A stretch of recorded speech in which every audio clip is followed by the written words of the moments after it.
Good morning children. మనం yesterday క్లాస్లో chapter 6 Indus valley civilization start చేసాం కదమ్మా. దాంట్లో పేజ్ నెంబర్ 17లో 3 న్యూ వర్డ్స్ ఉన్నాయి. చూడండి, 9 న్యూ వర్డ్స్ ఉన్నాయి. దాంట్లో 3 చదవండి. First one granary. గ్రానరీ అంటే meaning a store house for grains. Grains అంటే మన ఆహార ధాన్యాలు ఉంటాయి కదా, అవి నిల్వ చేసుకునే ప్లేస్ని గ్రానరీ అని పిలుస్తారు. Civilization human society in an advanced state of social development. అంటే మన సొసైటీలో వాళ్ళ యొక్క లైఫ్ స్టైల్ చాలా అడ్వాన్స్గా అంటే ఆధునీకరణంగా ఉండడాన్ని సివిలైజేషన్ అంటారు. Pottery, pot, dishes and other articles made of baked clay. కాల్చిన మట్టితో చేసి బొమ్మలు తయారు చేయడాన్ని, కుండలు కానీ బొమ్మలు కానీ ఏదైనా తయారు చేయడాన్ని పాటరీ అని పిలుస్తారు. ఆ 3 న్యూ వర్డ్స్ చదవడం. అలానే సివిలైజేషన్లో group of a civilization is a group of people living together that has evolved. వేటిలో మార్పు చెందారో నిన్నటి క్లాస్లో డిస్కస్ చేశాం. Language, religion, occupation, communities and cities, art and craft, culture, social hierarchy, science, trade relations, government. వీటన్నిటిలో కూడా వాళ్ళలో చాలా మార్పు వచ్చింది. ఎర్లీ సివిలైజేషన్ మనం లెసన్ చెప్పుకున్నాం. అలానే ఎక్కువ ఈ సివిలైజేషన్ ఎక్కడ డెవలప్ అయింది అంటే near bank of the reverse. Reverse అయితే ఎక్కడైతే నదులు ఎక్కడైతే ఉన్నాయో ఆ ప్లేసెస్లో ఎక్కువగా ఈ సివిలైజేషన్ అనేది స్టార్ట్ అయింది. చాలామంది అక్కడ స్టే చేయడం, పంటలు పండించడం ఇవన్నీ చేశారు. అలా సివిలైజేషన్ వాటిలో మనం కొన్ని డిస్కస్ చేసాం. దాంట్లో ఎస్టర్డే క్లాస్లో మనం డిస్కస్ చేసింది ఇండస్ వ్యాలీ సివిలైజేషన్. ఇది నేల కింద అంటే భూమి కింద కప్పబడిపోతే ఆర్కియాలజిస్టులు 1920లో ఒక ప్లేస్లో తవ్వుతూ ఉంటే ఈ ఇండస్ వ్యాలీ బయటపడిందంట. అది ఆ ప్లేస్ ఏమైంది గుర్తించారు అంటే మొహంజదారో సిటీగా గుర్తించడం జరిగింది. అక్కడ విషయాలు మనకు తెలియడానికి అక్కడ దొరికిన కొన్ని ఆర్టిఫాక్ట్స్, స్మాల్ థింగ్స్, ఆర్టిఫాక్ట్స్ వీటి అన్నిటి ద్వారా వాళ్ళ యొక్క లైఫ్ స్టైల్ ఎలా ఉందో మనకి కొంతవరకు తెలిసిందంటమ్మా. ఇది ఎప్పటి నుంచి ఎప్పటి వరకు ఉంది అంటే 2500 BC దగ్గర నుంచి 1700 BC వరకు ఈ హరప్పన్ సివిలైజేషన్, ఈ ఇండస్ వ్యాలీ సివిలైజేషన్ అనేది అక్కడ ఉండడం జరిగిందంట. మనతో పాటు అదర్ కంట్రీస్లో కూడా చాలా సివిలైజేషన్స్ మార్పు చెందిన, మెసొపొటేమియా, చైనా ఇలా. ఓకేమా. నెక్స్ట్ ప్రాక్టీస్ జోన్ 2 చూడము. నేను మిమ్మల్ని ట్రై చేయమని ఇచ్చాను, ఈరోజు నేను చెప్తున్నాను చూడండి. During which period did the Indus valley civilization flourish. ఏ పీరియడ్లో ఇండియన్ వ్యాలీ సివిలైజేషన్ అక్కడ బాగా డెవలప్ అయి ఉంది అంటే అక్కడ ఎగ్జిస్ట్ అయి ఉంది అంటే అక్కడ ఇయర్ రాయాలమ్మా. 2500 BC దగ్గర నుండి 1700 BC వరకు మనకి అక్కడ ఈ ఇండస్ వ్యాలీ ఉంది. And next one, why were early civilizations called the river valley civilizations. ఎందుకని పాత రోజుల్లోని సివిలైజేషన్ని రివర్ వ్యాలీ అని పిలిచారు అని. ఎందుకని పిలిచారు? మన కంట్రీతో పాటు అదర్ కంట్రీలో కూడా సెటిల్ అయిన ఈ పీపుల్ అందరూ కూడా రివర్స్ ఎక్కడైతే ఉన్నాయో ఆ చుట్టుపక్కల ప్రాంతాల్లో మాత్రమే సెటిల్ అయ్యారు. కాబట్టి ఈ సివిలైజేషన్ని రివర్ వ్యాలీ సివిలైజేషన్ అని పిలుస్తారు. మీరు ట్రై చేశారని నేను అనుకుంటున్నాను. ఓకేమా. Today class page number 83, 5th class chapter 6 page number 83. కేమోన్ ఇండస్ వ్యాలీ గురించి చెప్పుకున్నాం కదా. ఇప్పుడు మనం లొకేషన్, ఫస్ట్ మనం చెప్పుకునేది లొకేషన్ అంటే ఒక ప్లేస్ చూద్దాం. The Indus valley civilization was spread over a large compressing parts of Pakistan and India. ఇది మనకి ఈ లొకేషన్ ఎక్కడ ఎక్కువ కంప్రెసింగ్ అయిందంటే, ఎక్కువ ఎక్కడ ఉంది అంటే మన ఇండియాలో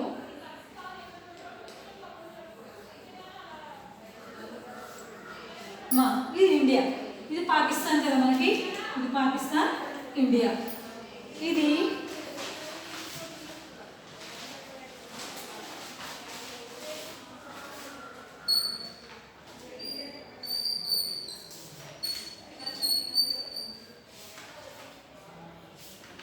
ఇలా ఇండియాలో ఈ ప్లేసు, పాకిస్తాన్లో ఈ ప్లేసు, ఇదంతా కూడా ఇండస్ వ్యాలీ సివిలైజేషన్ డెవలప్ అయిందంట.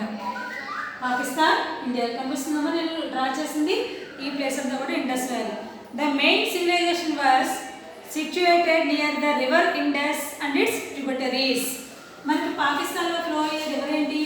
Indus river. అంటే ఈ ఇండస్ రివర్ చుట్టూతా ఉన్న ఏరియాలో పీపుల్ సెటిల్ అవ్వడం జరిగిందంట. అండ్ ఇట్స్ ట్రిబ్యూటరీస్, ఉపనదులు కూడా ఉన్నాయి కదా 5, చీనా, బియాస్, రావి, సట్లెస్ ఇలా ఉన్నాయి కదా మనకి, Jhelum. Therefore it was named the Indus valley civilization. So ఈ ఇండస్ రివర్ చుట్టూతా, ఈ రివర్ చుట్టూతా సెటిల్ అయ్యారు కాబట్టి పీపుల్ ఈ ప్లేస్ని ఇండస్ వ్యాలీ సివిలైజేషన్ అని పిలుస్తారంట. ఇండస్ వ్యాలీ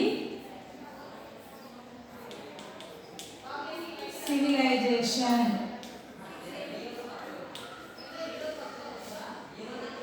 చూడండి ఈ ప్లేస్ అంతటిని ఇండస్ వ్యాలీ సివిలైజేషన్ పిలుస్తారు. ఎందుకంటే ఇండస్ రివరు అన్నిటి ఉపనదులు చుట్టూతా జనం ఇక్కడ స్టే చేశారు కాబట్టి, ఉన్నారు కాబట్టి. It is also called the Harappan civilization. ఈ ఇండస్ వ్యాలీని ఇంకోలా కూడా పిలుస్తారంట, హరప్పన్ సివిలైజేషన్ అని కూడా పిలుస్తారంట. బికాస్ ఎందుకని అంటే the pattern of life in the civilization resembles that of Harappa.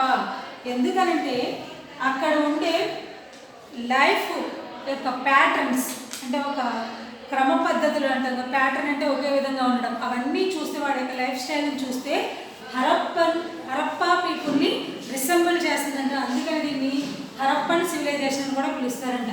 Indus valley civilisation అన్నా హరప్పన్ సివిలైజేషన్ అన్నా ఒకటే. ఓకే అమ్మా. నెక్స్ట్ మీరు ఇక్కడ మ్యాప్ చూడొచ్చు పేజ్ నెంబర్ 82లో. మీకు అందరికి టెక్స్ట్ బుక్స్ ఉంటాయి, చూడండి అమ్మ ఒకసారి. పేజ్ నెంబర్ 82 చూడండి అమ్మ, పేజ్ నెంబర్ 82 చూడండి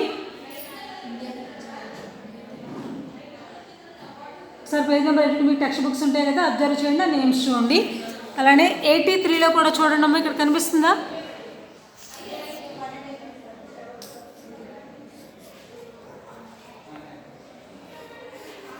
ఇదిగోండి ఇక్కడ కనిపిస్తుందా? 82లో గ్రీన్ కలర్ డ్రా చేశారు. ఇదంతా కూడా ఇండస్ వ్యాలీ సివిలైజేషన్. ఓకేమా. Town planning.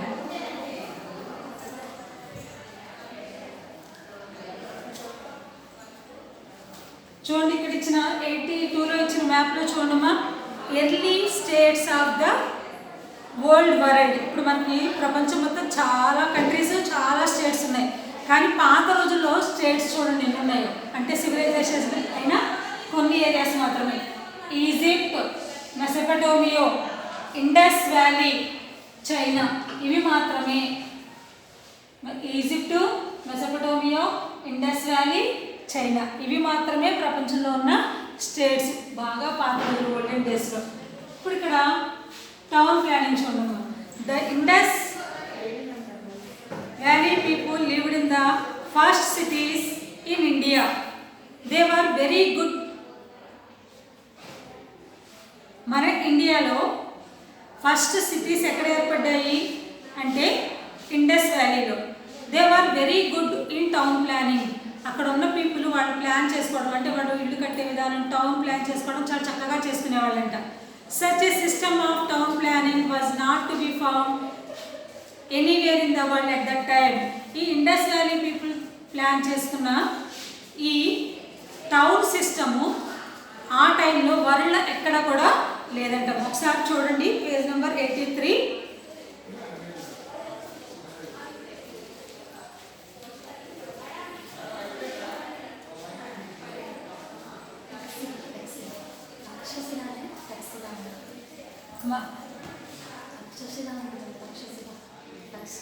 తక్షశిల అంటే తక్షశిల అంటే కదమ్మా అది. రోపర్, హరప్ప, కాళిబంగన్, మొహంజదారో, లోథల్ అక్కడ ఉన్న important cities. Page number 83. Next 84 చూడండి అమ్మా ఒకసారి. Streets. The streets of the cities were quite broad. They were straight and they cut each other at the right angles. Broad అంటే ఏంటమ్మా? వెడల్పుగా ఉండడం.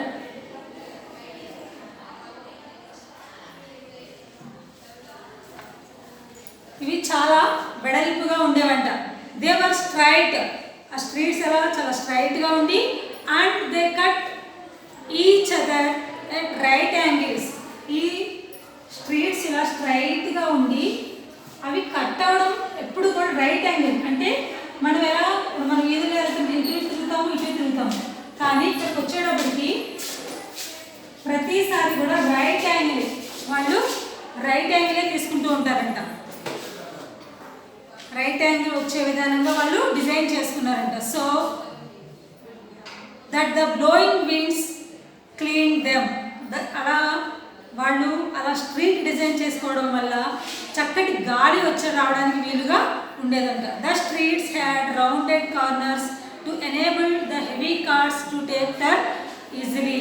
అలాగే వాళ్ళు కార్నర్స్ అంటే ఏంటి, మనం మూలలు అంటాం కదమ్మా, అవి రౌండెడ్ కార్నర్స్ టర్న్ అవ్వడానికి చక్కగా మలుపులు వాళ్ళు చాలా చక్కగా డిజైన్ చేసుకున్నారంటే. ఎందుకని ఈ ఎడ్లు బండ్లు అవి ఉంటాయి కదా, అవి టర్న్ అవ్వడానికి ఈజీగా. The main streets are wider than the side streets. ఇప్పుడు మనం నడిచే వీధులు చాలా సన్నగా ఉంటాయి. ఇప్పుడు మెయిన్ రోడ్డు మీద హైవే మీదకి వెళ్తే బిగ్ రోడ్స్ ఉంటాయి. అలాగే వాళ్ళు అప్పట్లోనే చాలా సన్నటి దారులు నడవడానికి, వాటికన్నా ఎక్కువ పెద్ద దారులు హైవేగా వాళ్ళు డిజైన్ చేసుకున్నారంట. మనకు కూడా వీధిలో దారులు అలాగే ఉంటాయి కదమ్మా, ఇళ్ళ మధ్యలో దారులు చిన్నగా ఉంటాయి, హైవే మీదకి వెళ్తే పెద్దగా ఉంటాయి. వాళ్ళు ఆ డిజైన్ని వాళ్ళు ఓల్డెన్ డేస్లోనే డిజైన్ చేసుకున్నారు. The entrance to the houses was from the side streets. మనం కూడా అంతే. ఇప్పుడు మనం ఇంటికి వెళ్ళాలంటే మెయిన్ రోడ్లో నుంచి ఇంట్లోకి వెళ్తున్నామా, లేదు కదా, సైడ్ స్ట్రీట్స్ చిన్న చిన్న సందుల్లో నుంచి ఇంట్లోకి వెళ్ళే విధంగా వాళ్ళు డిజైన్ చేసుకున్నారంట. This prevented crowding on the main streets. అలా వాళ్ళు ఆ ఎంట్రన్స్ పెట్టుకోవడం వల్ల మెయిన్ రోడ్డు మీద ట్రాఫిక్ అనేది లేకుండా ఉండడానికి వీలుగా అది పెట్టుకోవడం జరిగింది. అలా డిజైన్ చేసుకున్నారంట రోడ్లు, స్ట్రీట్స్, రోడ్స్ కూడా. The traffic on the streets was due to bullock carts and people walking on it. Road మీద బుల్లాక్ కార్ట్స్ వెళ్తున్నప్పుడు పీపుల్ ఈ సన్నటి చిన్న చిన్న రోడ్స్ ఉన్నాయి కదా, వాటిల్లో మాత్రమే వెళ్తూ ఉండేవాళ్ళు, అంటే ట్రాఫిక్కి ఇబ్బంది లేకుండా. అంటే ఇప్పుడు మనం ఫాలో అయ్యే రూల్స్ అన్నీ కూడా చాలా సంవత్సరాల క్రితమే ఇండస్ వ్యాలీలో ఉన్న పీపుల్ వాళ్ళు స్ట్రీట్స్ని చాలా చక్కగా డిజైన్ చేసుకున్నారు, ఎటువంటి ఇబ్బందులు లేకుండా. Every house had its own dustbin. ఎవరి ఇంటికి వాళ్ళకి ఒక డస్ట్బిన్ ఉండేదంట. And nobody was allowed to throw dust and garbage on the streets. ఇప్పుడు మనమేమీ చేయట్లేదు, మనం ఎక్కడ పడితే అక్కడ వేస్తున్నాం చెత్త. కానీ హరప్పన్ పీపుల్ వాళ్ళు ఆ టైంలోనే ఇంటికి ఒక డస్ట్బిన్ ఏర్పాటు చేసుకున్నారంటే చెత్తని ఎవరు కూడా రోడ్డు మీద వేసేవాళ్ళు కాదంట, స్ట్రీట్స్లో వీధుల్లో వేసేవాళ్ళు కాదంట. Every street had a lightning system. అలాగే వీధి దీపాలను కూడా వాళ్ళు ఏర్పాటు చేసుకోవడం జరిగిందంట, లైట్నింగ్ సిస్టమ్.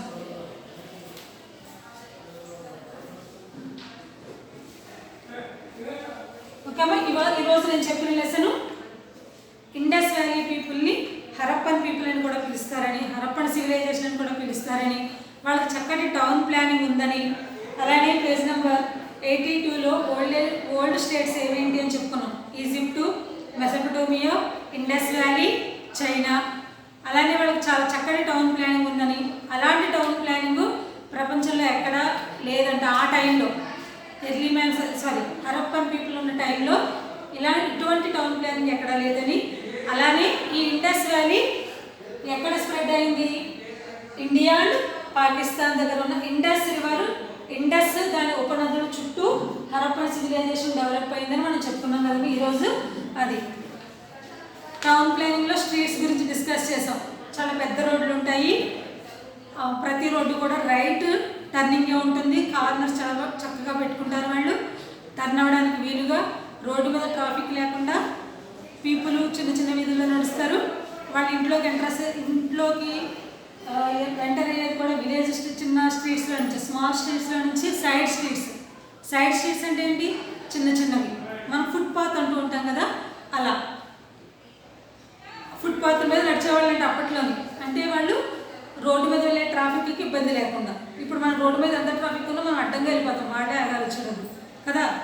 కానీ వాళ్ళు అప్పట్లోనే చాలా చక్కటి ప్లానింగ్, ఫుట్పాత్ మీద నడుస్తూ ఉంటే రోడ్డు మీద బుల్లా కార్స్ వెళ్తూ ఉండేవంటే వాటికి ఈరోజు ట్రాఫిక్కి ఇబ్బంది లేకుండా వాళ్ళు ఫుట్పాత్ మీద నడవడం జరిగేదంట.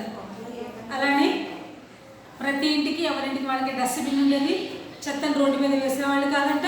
స్ట్రీట్ లైటింగ్ కూడా ఉంది. మనం ఇప్పుడు ఏమనుకుంటున్నాం, మనం ఎంజాయ్ చేస్తున్నాం, అన్నీ మనకు ఉన్నాయని అనుకుంటున్నాం. కానీ చాలా సంవత్సరాల క్రితమే హరప్పన్ పీపుల్ వాళ్ళ యొక్క టౌన్ ప్లానింగ్ని, లైఫ్ ప్లానింగ్ని చాలా చక్కగా డిజైన్ చేసుకున్నారంటారు. అంతవరకు డిస్కస్ చేసాం. మీరు కూడా లెసన్ చదవండి అయినంత వరకు. ఓకేనమ్మా? By. Today class is completed.